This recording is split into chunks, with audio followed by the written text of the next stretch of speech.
Unveiling its Red Hill defueling plan yesterday, the U.S. Navy admitted the improper oversight of operations at Joint Base Pearl Harbor-Hickam. Now, advocates from around the state now have been following the crisis, of course, from the beginning, and they've been demanding greater transparency earlier. KITV4's Aaron Coogan joins us now live this morning. Now, Aaron, the message is still as loud and clear as ever. Yeah, good morning to you, Leah Maleko. Well, a big week in terms of naval affairs here in Hawaii. Not only did we receive that highly anticipated defueling report, but also it's the start of RIMPAC this week. Now, uniting some of the voices of Native Hawaiians on all of these issues. Kaohewai was formed, now you guys are standing outside of Joint Base Pearl Harbor-Hickam in response to that report. Let's talk about your message, ongoing throughout this whole crisis. Yep, our coalition is Kaohewai, and we came together after the big spill to create a Hawaiian voice and Hawaiian leadership in the community to protect Kapu'ukaki or Red Hill, and to really bring the Hawaiian voice into this issue as the Aboriginal people of this land.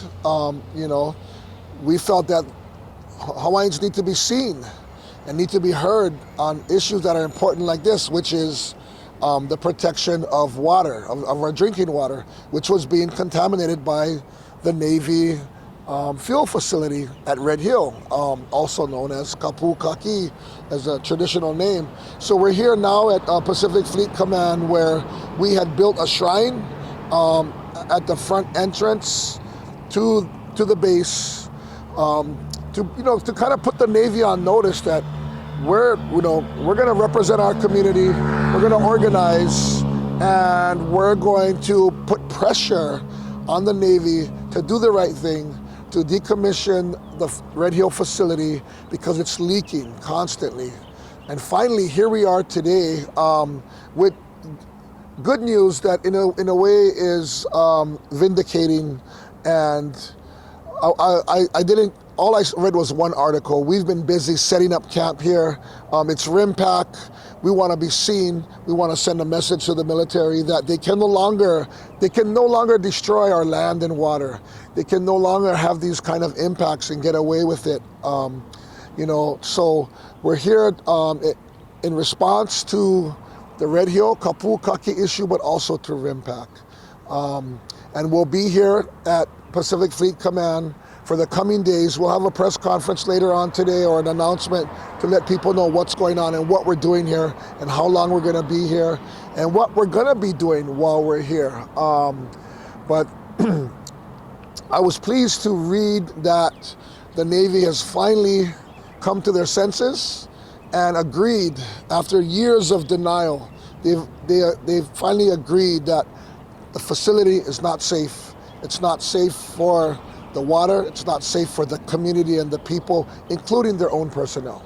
Of course, you guys have been consistently showing up and making your voices heard. Do you feel like now, with that response, with them coming forward and saying, hey, yeah, we have made mistakes, do you feel like all of your efforts have kind of culminated to this point? Do you feel like your voices are heard? Well, yeah.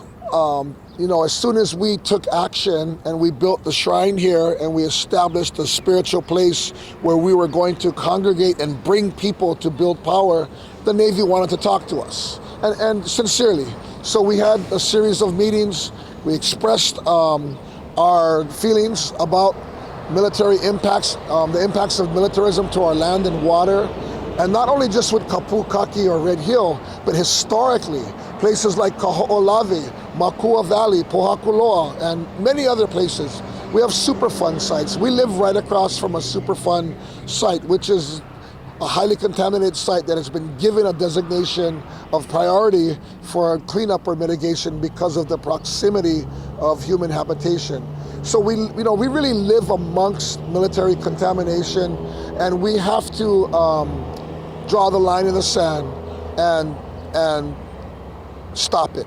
Being stewards of the land, being people of the land, of course, you're doing all of this, paying respects to your ancestors, but also setting a precedent for the next generation. Let's talk about, your efforts here are going to directly impact, your kids' kids. Let's talk about that. Yeah, for sure. I mean, we want to model for our kids, we want to model for our kids what it means to be good stewards of the land, what it means to speak up and have a voice, what it means to organize and build power so that you can, your voice can be heard. Our children, all of our children are involved. They come here, they'll be here, you'll see them. My daughter's 15 years old. She's going to be working at the information booth. We're teaching our kids that activism and community organizing and social justice is not a bad thing.